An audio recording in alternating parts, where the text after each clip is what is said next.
You are listening to the Horse Radio Network, part of the Equine Network family. What a beautiful day for horses in the morning. You are listening to the #1 horse podcast in the world. Here's your entertaining look at the horse world and the people in it.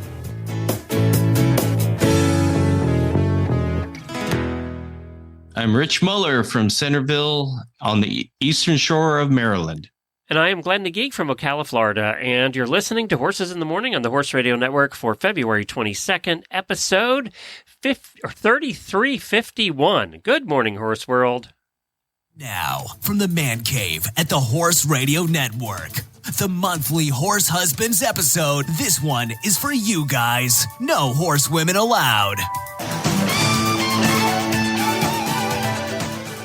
That's right. It's time for the Horse Husbands episode, and we got a fun show planned for you today. We have singer, songwriter, and horse husband Sam Gay is going to join us to talk about his new album and being a horse husband to Templeton Thompson. Of course, Sam has been a support for Templeton all these years. You've heard Templeton on the show many, many times. She's been on here. We've done concerts with her. And Sam, you know, they're good friends to Horses in the Morning. But I don't know that we've ever had Sam on to talk about being a horse husband. And he has a new album coming out, so it just seemed like a good time to do that. Plus, get this, Rich, there was a proposal on the recent Horselovers Cruise, and we're going to hear it from the future horse husband's point of view. His name is Aaron, and he's coming on to talk all about that. Plus, he has an interesting hobby, too, we're going to chat about. But that's all coming up on today's show. Now, you've been a bachelor now because your wife and the whole gang have left the farm, and they're down hanging out in Aiken. So are you enjoying the quiet, or are you getting tired of the quiet? A little tired of it. Yeah. I've basically almost caught up on some of my projects. When the horses leave, I get to repair everything that's broken over the summer right. and repair all the equipment and to get the mower ready. And luckily, the grass doesn't grow during the winter, so it actually does give me some time to sleep in once in a while. So you know, it's funny. I just mowed our lawn at the yard, at the house. Wow. Here. We just mowed our lawn because we've had the wettest winter in the history of Florida winters. Yeah. And the grass just keeps growing. So I had to mow the lawn. Yeah. What's been the big problem? What did they break that was the big annoying one this year? Well, the biggest one was the lawnmower. Actually, the lower part of the block cracked on the engine on it. Oh. And I just finished putting that all back together last night. Wow. The fact that you can tear it apart and fix it and put it back together is amazing because I couldn't do that. Yeah. So the barn, though, it's relatively unharmed right now. I need to pressure wash and paint this year, though. So, well, there you go. Yeah. She's got it lucky. I mean, she leaves, the barn's a disaster. She comes home and you have it all fixed up. Yep. Yeah. And then during COVID, it was the reverse order. I went down to Aiken and painted and repaired the barn down there. I hope she knows that how lucky she has it to have you, Rick. I think she does. But I am getting older and tired now. Yeah, aren't we all? Yeah. So we're going to, Jennifer and I are heading up at the living quarters. We're going to go up and visit Helena, who has a new place there in Aiken, new little farm, and she has a RV hookup. So we're going to spend a week there, first week of March. We'll have to see if we can catch up with Mogi. Yeah. I'm sure she'll be there the latter part of that week. But all right. Well, I'll check in with her. We have a whole bunch of people we know up there, so we'll have to make the rounds.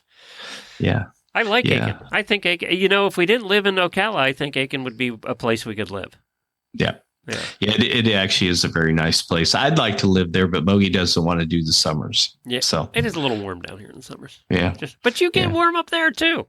Yeah, but we're close enough to the water where we get the ocean breezes or not really the ocean, but the bay breezes and 60 miles from the Atlantic and about 2 miles from the bay. So it's not 100 degrees with 1,000% humidity for 3 months like here. Not 3 months. No, we get a week. A week is about the most, day or two here or there. so it's not too bad. Yeah, I can handle that. Today it was absolutely beautiful. It was in the 50s here, and we were out working at the new farm. And I said to Jennifer, I said, "Oh, it'd be nice if it's like this all the time." It was nice not to sweat. Yeah, I think it was 26 this morning when I left. So it was cold. We haven't had as much snow as we usually have in the last 3 years, I believe. I think. Yeah, the snows have all been gone north of you. Yeah. It's like, I think global warming is real. Well, at least for your area, Yeah. And here we are, getting deluged in rain. But Yeah. And look at California is just going to wash off into the ocean. Yeah. Nah. They shouldn't have a problem with the reservoirs for a while, though. Yeah. No, that's California. Yeah, Jennifer said, she was funny. She said today, we were talking about the weather out there, and she said, you never hear anything good about California. It's always earthquakes. It's too hot. It's too dry. The water's drying up, or, it's flooding to the point where houses are falling in the ocean. So, yeah. Yeah, well, they have the Tulare Lake Basin filled up with water, which I knew about growing up and whatnot, but it hasn't done that since '83, I think. It's bizarre seeing some of the pictures from 4 years ago during the drought with the reservoirs, and seeing them now. I mean, it's just crazy, the difference. Yeah, and they're spilling the water over the dams and whatnot. It's a lot different. So. All right, well, they'll be dry again. That'll happen. Another couple of years, it'll be a drought. Yep. Well, we're going to get on with our first guest, because our guests, we have a lot of fun with our guests today. And the first one coming up is Sam Gay. He's a musician, a songwriter, and, horse husband to Templeton Thompson. So we're going to talk to him about a new project that he has going on. And also, being a horse husband, we're going to play a little of his new music as well, right after this word from U.S. Rider. As horse owners, we spend a lot of time on the road. Let U.S. Rider help keep you covered. Our equestrian motor plan offers fast, reliable, nationwide service from our highly trained roadside assistance team. 24/7 coverage for both you and your horse. Membership includes horse trailer servicing, towing, flat tire repair, even on dual wheels, battery assistance, and lockout service on any vehicle in your plan. We also have your equine companions covered with referrals for emergency vet services, farrier referrals, and emergency stabling assistance. Get peace of mind on the road for you and your horse. Join U.S. Rider today. Well, we've known the next gentleman. He's a horse husband. He's a singer. He's a songwriter. And we've known him for probably 12, 14 years that he and his wife have been coming on the shows. We know him as horse husband to Templeton Thompson, but his real name is Sam Gay. Hi, Sam. Hey, man. How are you doing? Good. Been a while. It's too long. Yeah. Well, it's so good to have you on in a different context this time. First, we got rid of the woman. She's not here right now. So that's good. We can actually talk, uninterrupted. Love you, Templeton. So she's not allowed to listen to this anyway, because there's a rule. No women are allowed to listen. So. Oh, good. Yeah. So you can say whatever you want in this episode. You're good to go. Excellent. Sam, when you met Templeton, were you a horse guy at all? I was not. I was one of those guys that had a friend who got a horse, not necessarily a horse person, and invited me over to come ride their horse, and it was not a good experience. And so I was kind of the opposite of horsey when Templeton and I met. I was kind of afraid of him and just had not had great experiences. Did that give you a second thought at any point? About Templeton? Yeah. No, absolutely not. Well, in fact, one of the ways that I wooed her was she and I, early on, before we were even a couple, we were on a songwriter tour in France that she had kind of had a huge hand in organizing. And she kind of worked herself into a frazzle doing that, and she was pretty stressed out. And while we were out riding around, we were in Normandy, and we'd been out riding around, and I saw a sign for horse rides. And I thought, oh, well, she talks about horses a lot. I bet she'd like to go horseback riding. So there were two other people on the tour with us, and I said, hey, let's all pitch in and let's get Templeton to ride on a ride, and it wound up being on the beaches there at Normandy. Oh, wow. And you got some bonus boyfriend points that way. I did. Unbeknownst to me, they were real serious boyfriend points. So, Yeah. Good for you. Your instincts won out. How long have you two been getting together? A long time. We had our 26th anniversary this past year. We'll be 27 years in June. Congratulations. And thank you. And that's being in the music business together for that long. Right, exactly. We get extra credit, I think. Yeah, you do. Anybody that works with their spouse, and I can say that having done that for the same amount of time, we should. Or they should. I'm not sure. Maybe they should. Yeah, they should, for sure. That's on both sides. So, Sam, you've been doing music since you were a kid or teenager or what? Yeah, I started playing guitar when I was probably 10 years old. And once I picked it up, I just kind of never put it down. I grew up in Memphis and had bands in Memphis. After, like, in my senior year of high school, I started with some friends, started a little country band. And for about, 9 years after that, played around Memphis, did stuff involving the music business, produced a few things, and then moved to Nashville in 1989. And again, kind of once I got here, boy, really never looked back. I kind of felt like I'd landed at home when I got to Nashville. And you were doing writing? Were you playing in cover bands? What were you doing when you got there? When I got here, well, first I started waiting tables. Well, of course, yeah, that's required. But yeah, I moved here for songwriting basically, and so when I got to town, I just immersed myself as hard as I knew how to into the songwriting community, and at the time in Nashville there was a really sort of coherent songwriting community that was easy to find. Things have gotten spread out over the years, just because the music business has gotten smaller and smaller and less money. So the part of Nashville that the music business kind of owned is now getting sold off to build condos and stuff. So it's a little harder to find that community. So I'm really grateful that I moved here when I did. What was your goal when you moved there? What was the ultimate goal, that you pictured yourself in big stadiums, or always as a songwriter, or as an entertainer? Both? The honest truth is, I wanted to write songs. I knew I had other things besides just writing songs. I've always loved to make music. I've loved the production process. I've always had a recording studio at my house since I could afford anything to record on.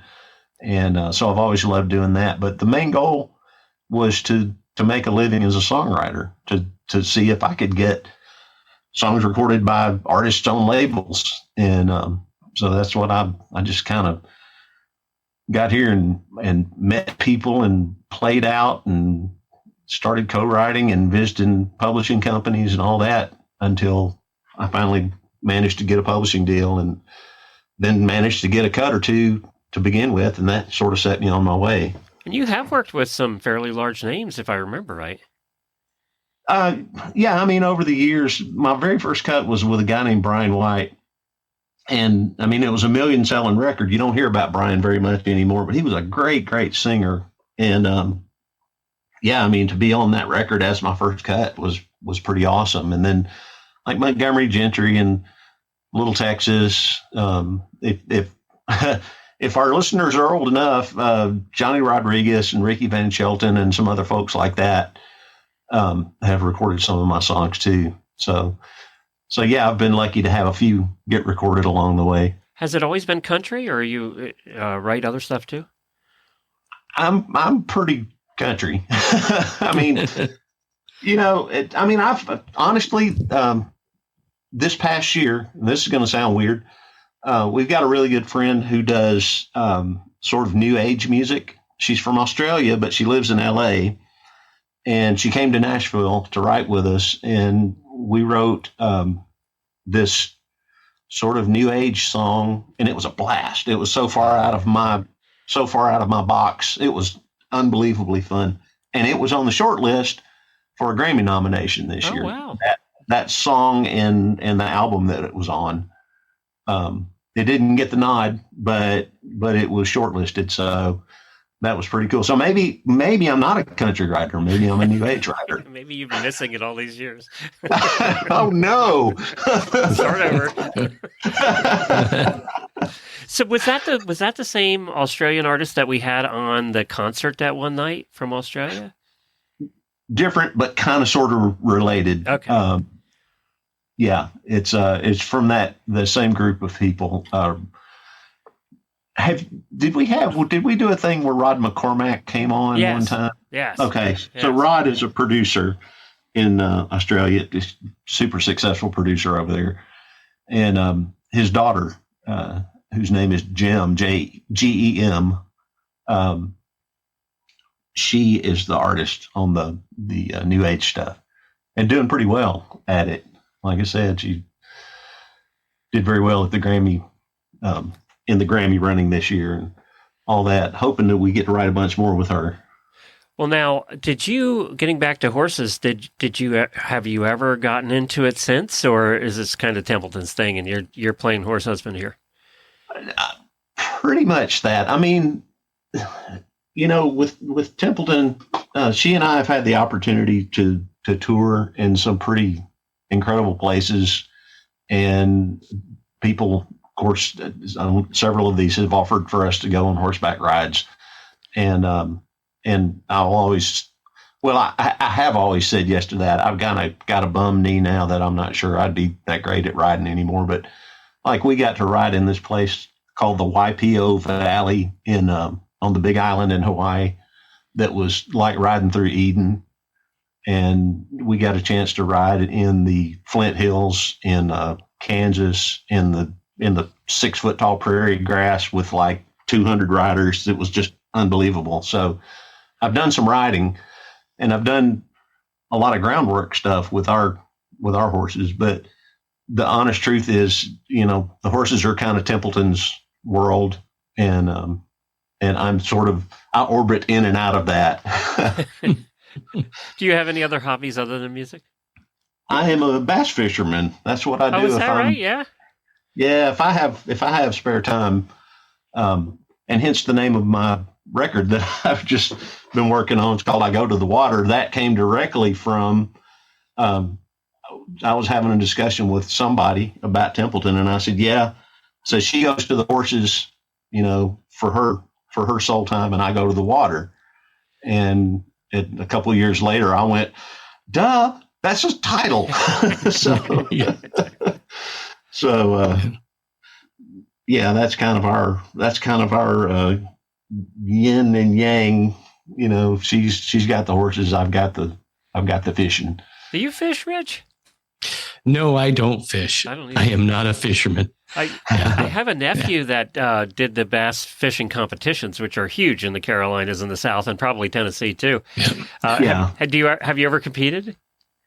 I have fished in one tiny little tournament at a local lake, and then I also fished at and this is going to sound weird because I'm not one, but it was in a celebrity pro-am music business kind of thing. My buddy Porter Howell, who's in the band Little Texas, is my main fishing buddy. So he was our celebrity, and so we fished in a tournament for that. But it's been years ago. I fish. So in Nashville, I love this. Most places golf. They have celebrity golf tournaments. And Tennessee, it's celebrity fishing tournaments. I love that. I'm not sure if they still do that one, but it was a lot of fun. That's great. So you're working on a new album right now. I am. Tell us about that. We're gonna play one of the songs you sent over to a little later to play you out. But tell us about the new album. This is your first album or your second?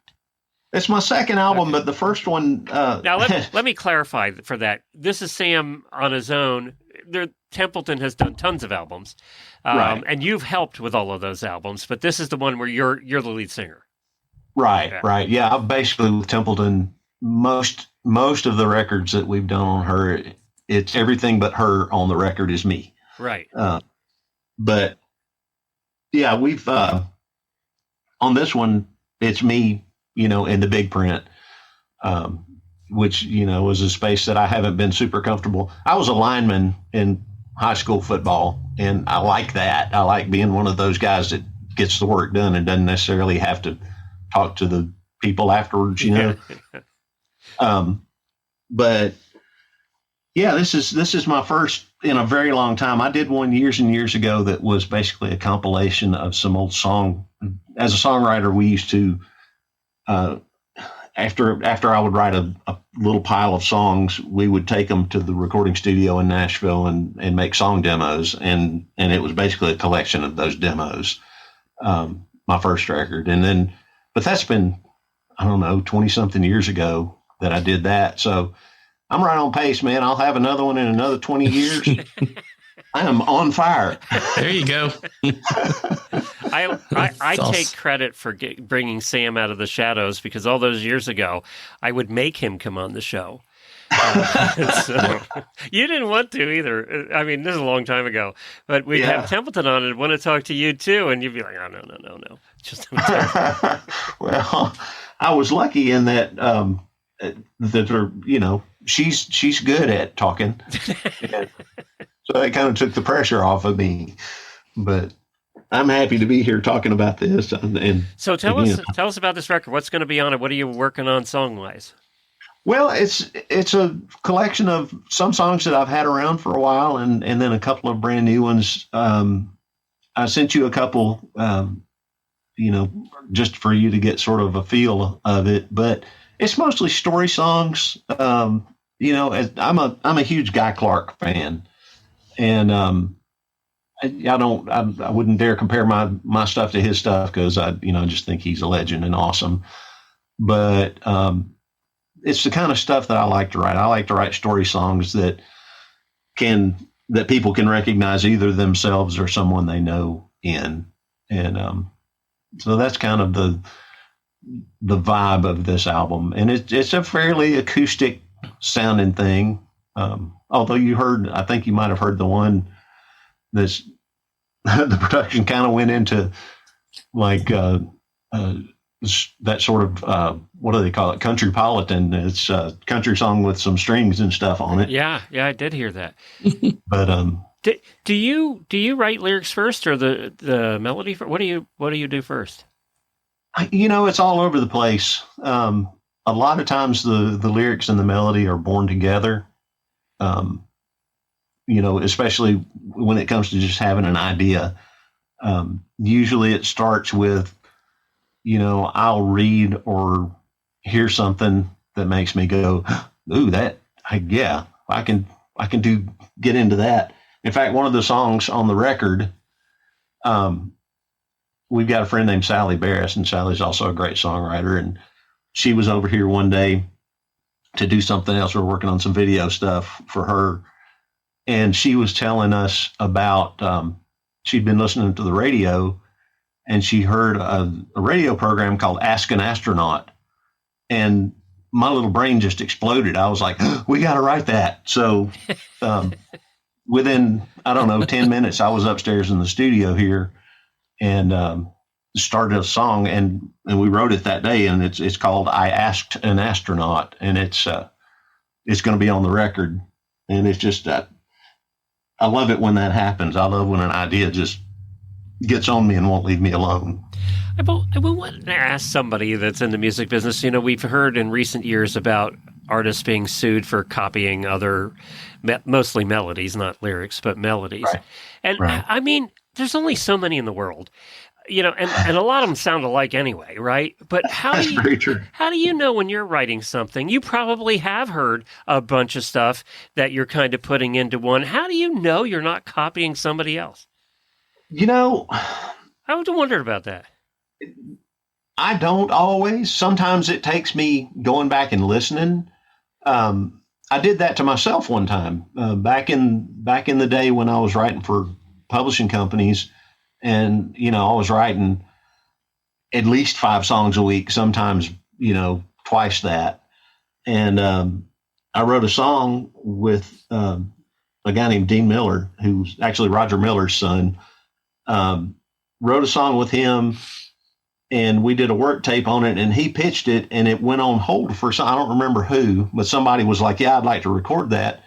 And after I got that news, I went to myself, oh no, the melody of this is on this song that I wrote with another of my favorite co-writers. And oh no. And so I called my other co-writer friend, and I said, hey, here's what's happened. And just so that we're all clean, I said, I want you to have half of the song. So yeah, it happens that, especially when I'm writing a lot, it's hard not to either repeat yourself or to get on something.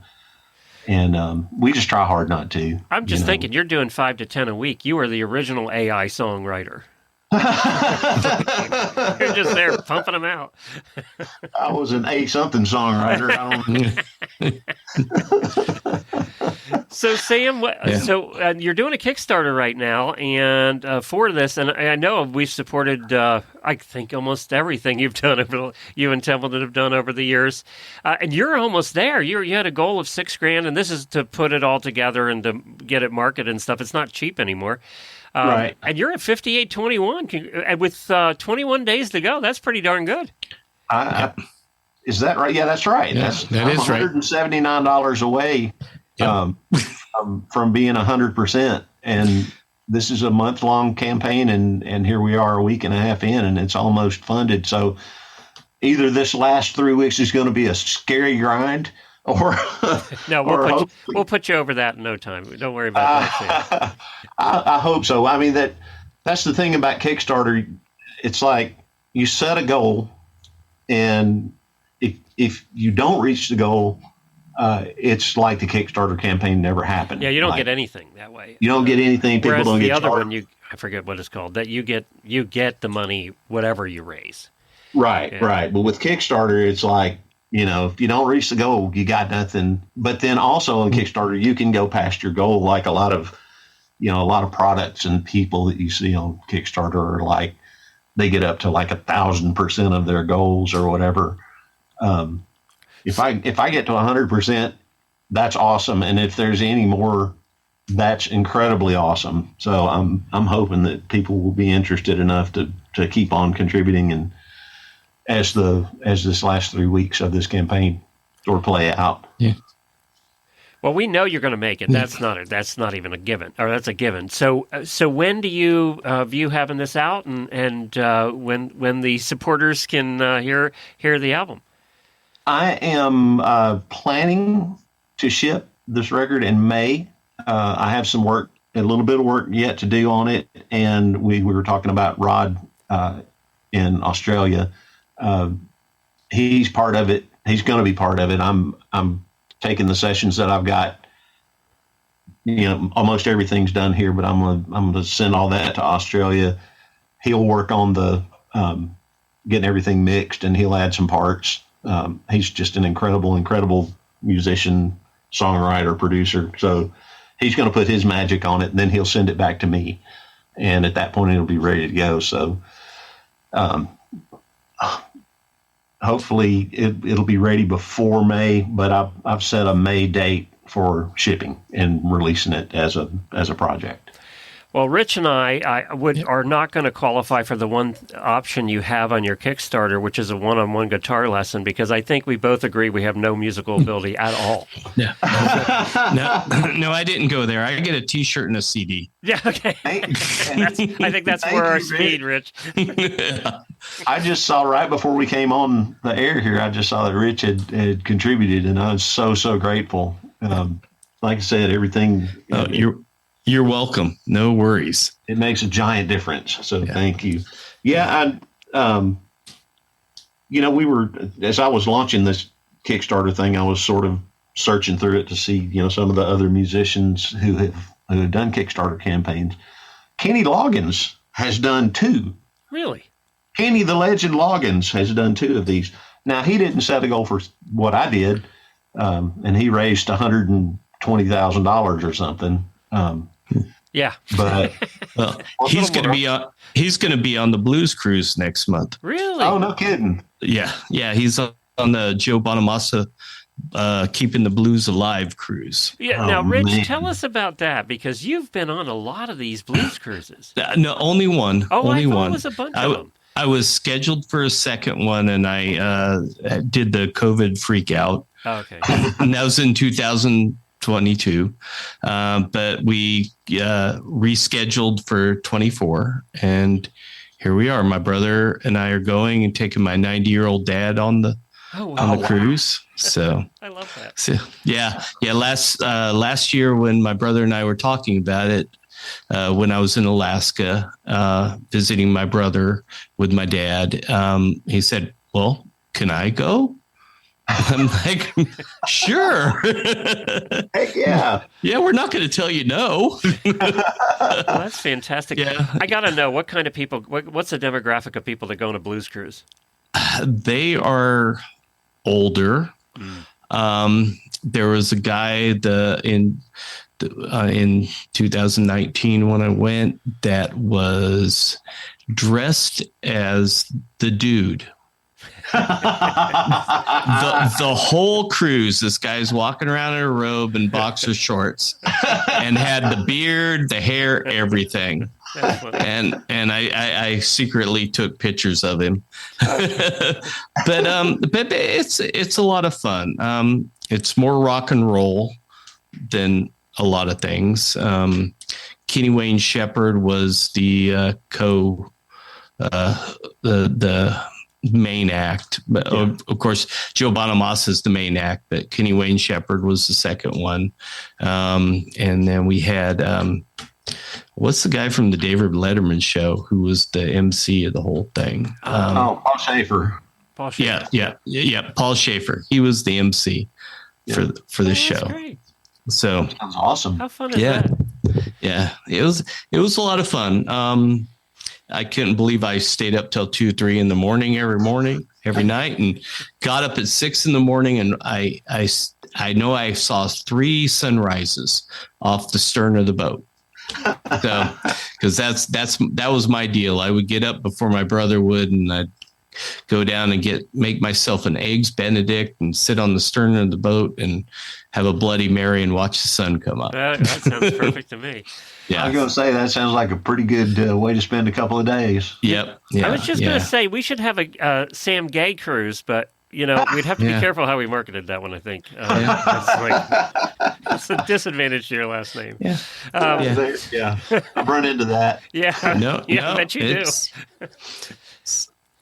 It's not a bad name. It's a good name. So Sam, I'm proud of it. Sam, you must have sat in a couple jam sessions in Memphis or Nashville playing the blues. Yeah, I mean, I guess as a guitar player, my sort of foundation is the blues. Yeah. The closest that I've come to, sort of blues semi-royalty. Before I left Memphis, I spent, I guess, the last year and a half I was in Memphis. Among other things that I was doing, I was working at a music store, and there was a woman named Jessie Mae Hemphill who was one of those Delta blues guitar players, and she would bring her guitar in to have us change strings for her, and so we would do that and clean it up and all this stuff. She had an old ancient Gibson, I think it's ES 125, and she would bring it in, and like I said, we would change strings. But then she had some kind of, like, we'd tune it up to standard pitch. Then she had some kind of tuning that I guess that just like she picked up a guitar when she was a kid and she tuned it to however she heard it. And so she would then go back to that tuning. And if she'd hand it to me, I couldn't do anything with it. But boy, she sounded like Delta Mud when she played it. It was awesome. So I was lucky to be around that kind of stuff growing up. I always say Memphis was a great place to be from, but it was also a pretty good place to leave when it was time to go. Yeah.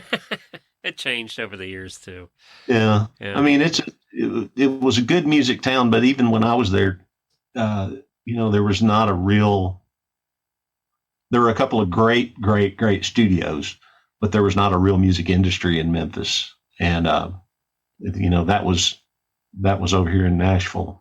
So well, we're gonna put a link to the Kickstarter if you would like to help support. I'm gonna do my support here shortly once I dig out my credit card. You're awesome. Well, you're already supporting me by having me on, so thank you. But I always do. So you do, and I appreciate that. And we've played the songs we've played of yours over the years have been all the comedy stuff you've done, really. So this is a switch up for me too. We have a couple of quick questions for you that we ask every horse husband. We'll put the link for the Kickstarter in the show notes, so you can just find it there. And it's basically, you can go to Kickstarter and just search for Sam Gay new record, and it pops up anyway. Yeah. But yeah, we'll put the link there, and let's help him get there. He's got like $200 more bucks. Let's make sure he gets there. This will come out Thursday. I want to see him there by Thursday evening. So everybody get on it. Help support a fellow horse husband here. Right now, Rich is going to ask you the horse husband questions we ask all horse husbands. Yeah. Great. So, how many horses does Templeton have? We've got, half brother and sister quarter horses that are almost exactly the same age. Okay. I love me some quarter horses. I had a really nice one growing up. Okay. So, basically, what is the chore that you hate the most with the horses? Oh, well, the one that I wind up getting volunteered in on the most is stall cleaning and then hauling the leavings down to the pile. Okay. But the good part of that is we have incredible compost and it grows great tomatoes. So can't complain too loud. The one thing you refuse to help with at the barn. Oh, if she asks, I don't refuse. Oh, okay. Good answer. Good answer. Smart man. Happy wife, happy life. Exactly. Okay. So who cooks in the house? You or Templeton? I cook. I'm sort of a self-defense cook. Aren't we all? There you go. She uses her talents in other ways. So okay, that's very diplomatic, Sam. Okay, yeah. I'm like the main cook in the house too, but it's because my wife's stuck out in the barn so late that if I want to eat, I need to make it. Okay. Hey, we need to do a cookbook for horse husbands, and you just picked the title, Sam, the self-defense cookbook. I think there you go. There you go. We could do that. That is perfect. That'd be awesome. Okay. And as for your horse transportation and work around the farm or whatever, what is your pickup truck brand of choice? Well, our main hauling vehicle right now is a Suburban, but we have had Toyota pickups in the past, and that's probably I always loved that truck, and we have one of the little bitty Toyota pickups now as well. But our hauling vehicle is a Suburban. And then the final question we always ask is, what advice would you give to someone considering a relationship with a horse person? Know your place on the pecking order. And is that pretty much under the shoe? Is that where we are? Well, you just got to know. Okay, here's the priority. That's it. No, it's honestly, if you're like me and you're a horse husband who's not a real horse person. Although I do love the horses and I love being around them and I love messing with them. But she is the horse person at the house. Just love your horse person. That's all I can say. With her, she can kind of do whatever she wants with the horses, and I'm okay with it because she hangs around with me. So happy about that. And you can always escape to the boat. A little fishing. There's that. There you go. Sam Gay, thank you for joining us. This is long overdue that we have this discussion with you anyway. We're going to put a link to the Kickstarter campaign. As I said, by Thursday night, you're going to be there. No problem. So you're awesome. Thank you. We'll look for the album in May. Awesome. Now we're going to play it out. Tell us a little. We're going to play you out with a little bit of a song that you sent to me called "The Window." Why the window? Honestly, this is one of those. I was sitting in our living room on the couch, and I had sort of a thing coming up. That it was a songwriter workshop coming up, and I kind of needed to have a song for it that I had written, and so I was sitting there, just kind of letting my mind wander, and I looked up, and literally on our wall there's an old church window frame that one of my uncles tore down a church for the lumber, and he had these old window frames laying back behind my grandparents' house, just kind of rotting away. And I asked him if I could have one, and he said, "Yeah, sure, get two or whatever." But so I got one, and it's been part of our decor for some decades. And it just took that day of kind of letting my eye go to that and thinking, well, that old thing's probably got a story in it. So that's where this one came from. Well, this is Sam Gay, and this one's called "The Window."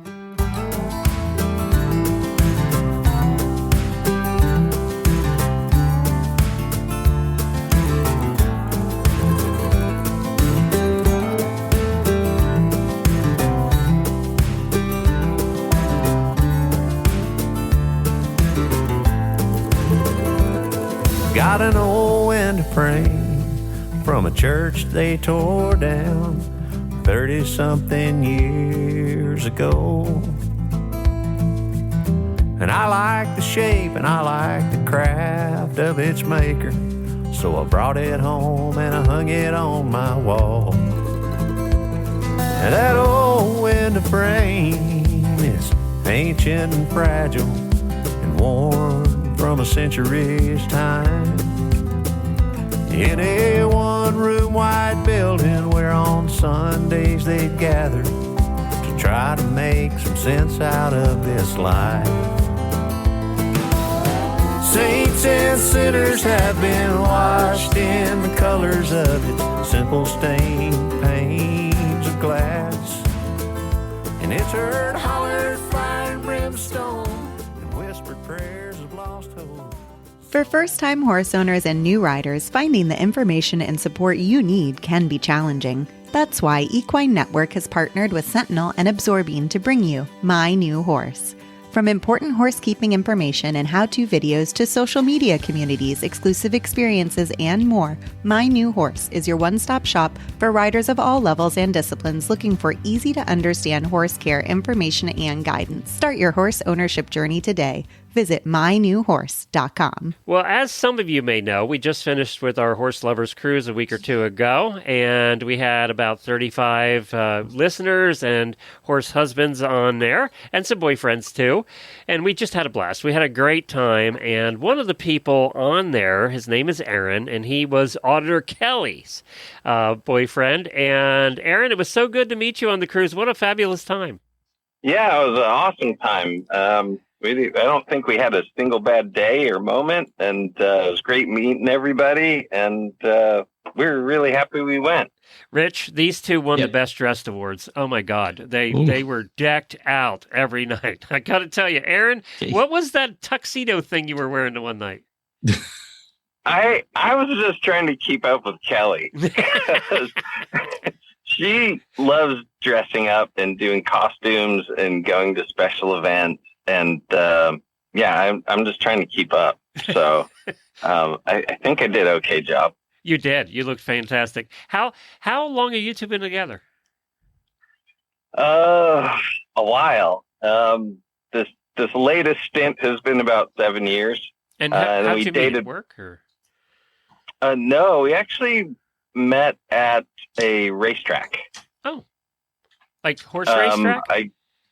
No. Oh. I am a crazy motorcycle racer. I do road racing on paved courses or road courses. Are you the one that leans over to the point where it looks like you're just going to fall down? Yeah. Oh, okay. Yeah. That takes cojones. Yeah. Well, we have a saying, I have friends and colleagues that talk about their ball sports and teams and stuff, and they say, "Well, my sport requires 2 balls." I love it. Do you have any skin left on any of your knees, by the way? Yeah, it's kind of scar tissue, but yeah, I have some. I figured. Well, that's fantastic. Was Plenty she a of racer broken too? bones.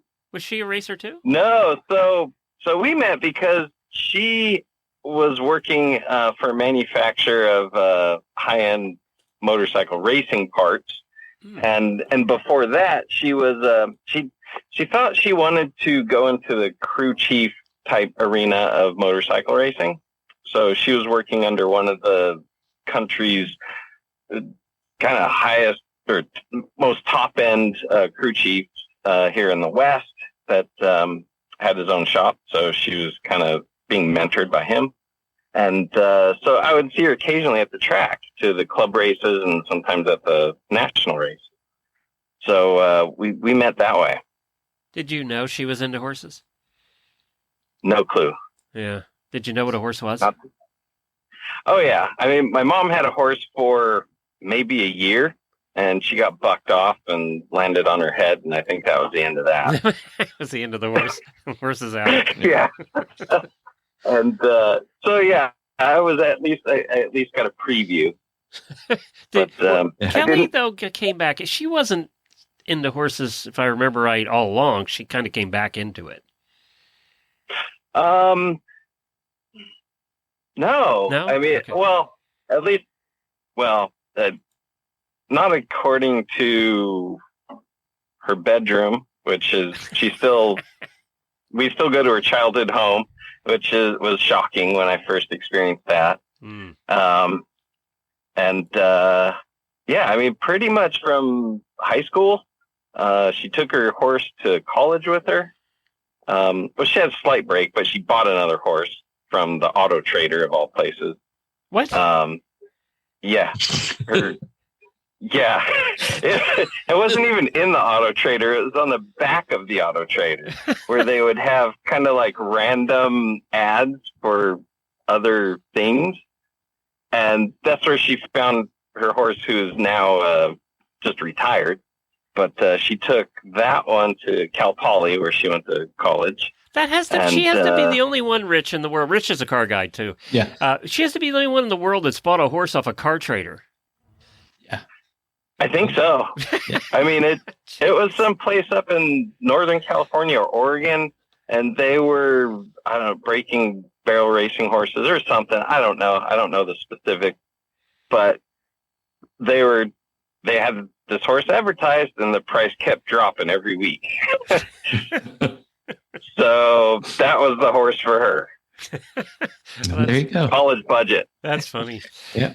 So have you gotten involved at all with the horses, or you kind of do your own thing with the bikes and stay away from the horses? Oh, no. I'm Kelly's trainer. I tell her what to do all the time. Yeah, that goes well. Okay. Doesn't mean she listens, but... anybody that's met Kelly knows that she does not listen to Aaron's horse training advice. Okay. Yeah. No, I do, when she doesn't go out of town much, but when she does, I horse it. So her horse now is a ginormous 4-year-old Dutch warm blood. Oh. And he's to the point where he behaves and he knows me and he has a little bit of respect for me. So we get along okay. So I'll turn him out and check his stall, fill up his waters, feed him.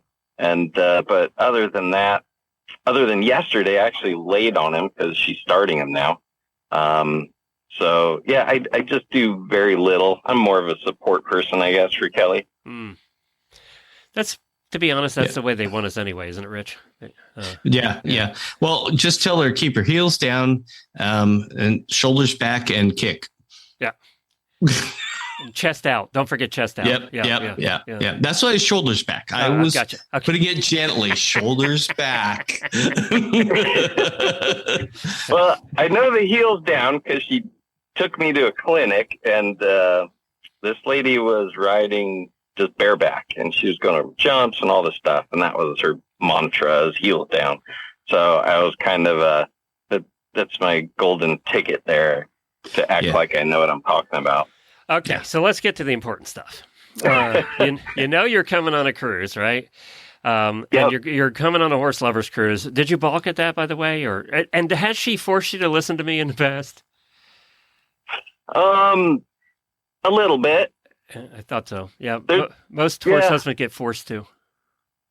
And there's, some. It's kind of surprising. Something crossover from equestrian stuff to motorcycle racing. Yeah, the cost and the and the mental aspect. Yeah, the cost and the mental aspect. Yeah, and blowing a bunch of money. Yeah, and hurt yourself. Those things. Well, now that we're itemizing this, there's a lot involved. Yeah. The nice thing about the motorcycles is, granted, you go faster, but you're closer to the ground. It's true. So when you do come on it, but you tend to slide a lot further than a horse. Yeah, the way he's riding. Yeah, Yeah, and it gets really hot. Yeah, oh yeah. Like really hot. Yeah. You can get burned pretty easy through leathers, and even our newer suits have airbags too. So I mean, I was going to ask you about the airbag thing. So blows up around your neck and supports your back and all that good stuff, I'm sure. Oh yeah, it's pretty crazy.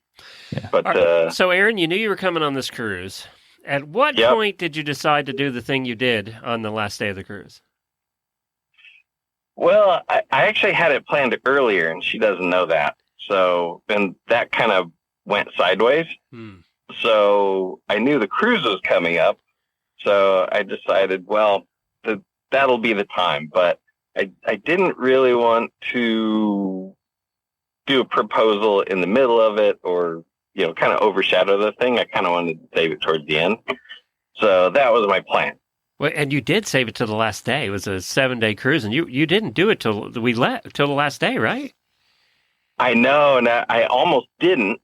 So what happened was, of course, before we leave to the cruise, Kelly is the ultimate planner, to the point that every day, every outfit, every activity was laid out on an Excel spreadsheet. Of course it was.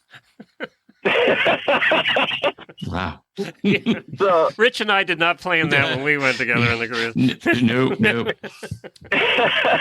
Yeah. So I kind of knew what was going on, which was nice. I'm like, okay, I can make this plan. So one of the excursions we were going to go on, that we did go on, was the river rafting and blue hole swimming excursion. Is that Jamaica or Nassau? I forget. Jamaica. Jamaica, yeah. Okay. Yeah. Yeah. So I had this, whole idea in my head that, okay, this blue hole thing looks like kind of like you can jump off some waterfalls, swim around, kind of float and play a little bit, and then you're out of there. So it was really pretty. Pictures look good. So I thought, well, I'll do it there.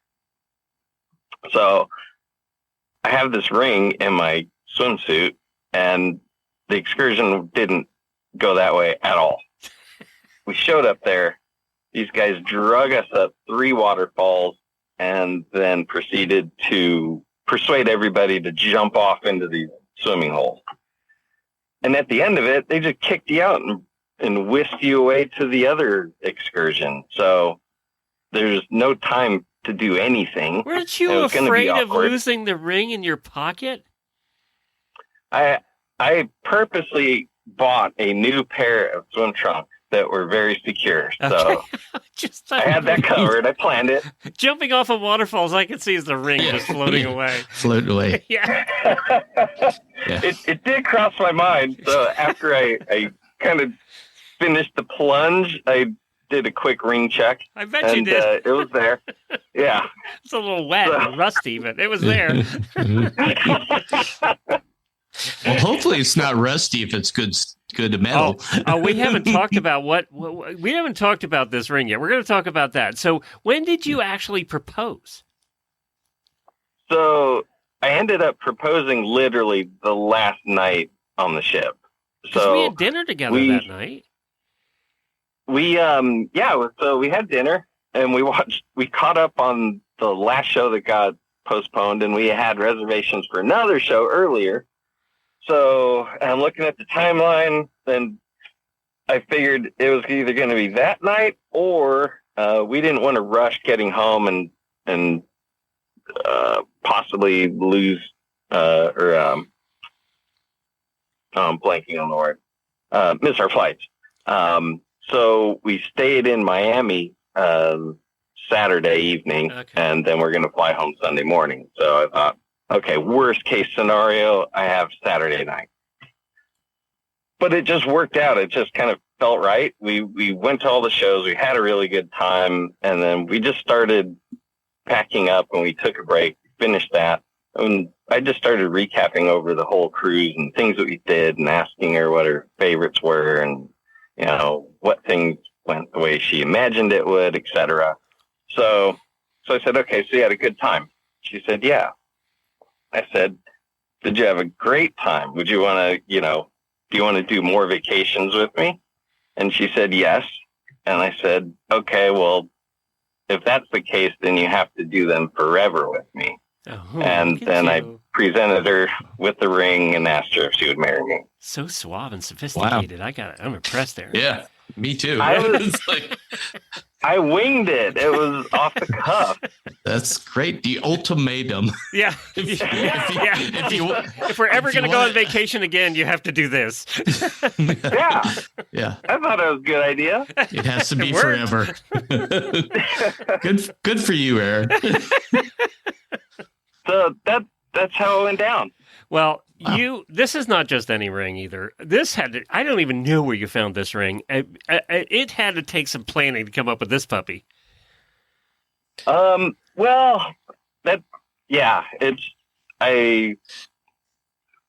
we've been together for some time, I wanted to start searching for a ring ahead of time. So I've actually had it for a little while. Because I wanted to find something special, and of course she's so horse crazy. I'm like, the ring, at least the engagement ring, she's already got plans on what she wants to wear for a wedding band. But I'm like, the engagement ring is all me. I'm doing what I want, and I have to find something that looks good and that's obviously horse themed. So it took a bit of searching, but I found a custom jeweler online, and that was it. And it has, so Rich, the ring has two little horses that are pointing toward the diamond, they're holding up the diamond. Okay. Yeah. So they're like reared up and holding it. Yeah. I saw pictures on Facebook, and I'm looking under the horse radios, the auditors thing. I'm looking. Yeah, I mean, it's just... I am trying to find a picture. Yeah, that's awesome. It is awesome. The ring is very cool. I would say you succeeded all the way around. Now, the night before you proposed, we had all the girls went and played a game together, and all the horse husbands hung out together. I am shocked that you didn't mention it that night. No, I'm good at keeping secrets. You were. I mean, because we talked about some heavy stuff that night, too. Yeah. I mean, it was great conversation, but I'm like, I need to keep this one in my pocket, literally. Yeah, you did. Literally. Yeah. I would have broken. Yeah, I would have too. I took Jennifer on vacation too. I surprised her with the trip and everything. She didn't even know where we were going. And I was the exact opposite of you. I proposed in the first 10 minutes because I just couldn't wait. So I was the exact opposite. Yeah. Mogi and I, it was like we looked at each other. So when are we getting married? That's what we did. There was no clever line like Aaron did. There was no proposal, no nothing. It's like we just kind of looked at each other and said, okay. Here we go. We've known each other for a long time. So, well, congratulations, Aaron. Thank you. Yeah, we're very excited for you. I give Kelly a lot of credit for putting up with me for as long as she has, and we talked about it a fair amount in the past, but I had been married previously, and that didn't obviously turn out very well. So, you know, I was once bitten, and so she's been very patient with me, which has been, I really appreciate that. And I see why you like to her. Have her in my life. I see why you like her. She's a hoot. She's a lot of fun to be with and be around. And she obviously dresses very well because you guys won the Best Dressed award. So she doesn't always dress that way. It's, I mean, most of the time it's breeches and yoga pants. Yeah, I know. But you know what was fun for me was to see horse people dressed up. You never get to see that any other time. It was a lot of fun to see everybody all dolled up and had bought new outfits, and you guys were blessed. This was a really fun cruise. I mean, everybody was asking when the next one is already. And we're seriously thinking... Oh, nice. Go ahead. Yeah, we had never been on a cruise at all, and not even a go to Mexico booze cruise. So we had no idea what to expect and whether or not we would have fun, because we tend to be pretty active, and even when we're at home, we choose to do projects and things like that instead of, events per se. So, and the cruise is kind of eventy. So, we had a blast. It was great. You started off with the biggest ship too. That doesn't hurt. I mean, oh, that. Yeah, you guys picked the big one. Yeah, for sure. Yeah. Well, I guess that's kind of like buying jewelry for the ladies. It's you can't downsize. Well, we're looking at Alaska for the next one. We're already starting to see about that. So hopefully we can make. Oh, that. Wow! Yeah, that'd be fun for all of us too, I think. We'll probably go because of the Alaska cruise Kelly's mom went on. My parents have gone on. They just rave about it. So that's on our bucket list to do. So, we've done a lot of cruises, and Alaska is still probably our favorite. It's just, every morning you wake up, every minute of every day is a postcard. It's just a postcard. Wow. You don't go on that one so much for the activities. You go on it for the stops and for the shore excursions and for the scenery. I mean, it's just incredible. Yeah. But thank you. We're not even going to ask you the 5 questions because you're not a horse husband that we ask every horse husband, because you're not there yet. You have to wait. We're going to ask you them after you get married. When is the wedding, by the way?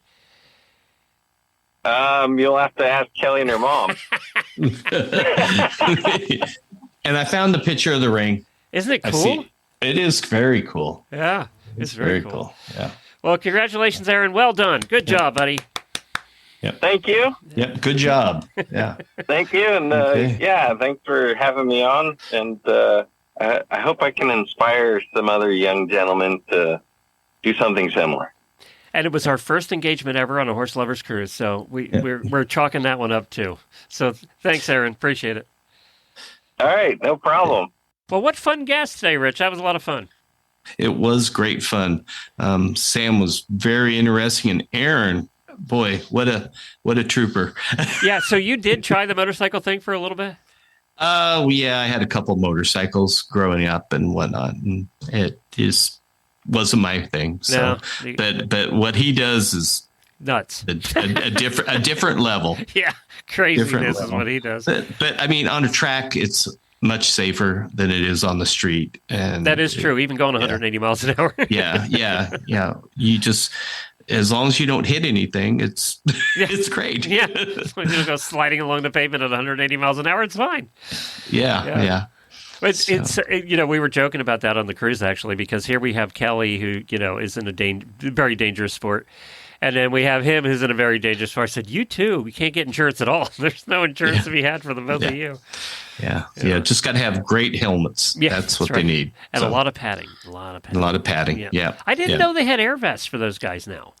Yeah. Well, they have for a number of years. I looked into that as soon as they came out for the riding and whatnot. I started asking some of the motorcycle guys that I knew, and they have them for the street too. They look just like a leather jacket.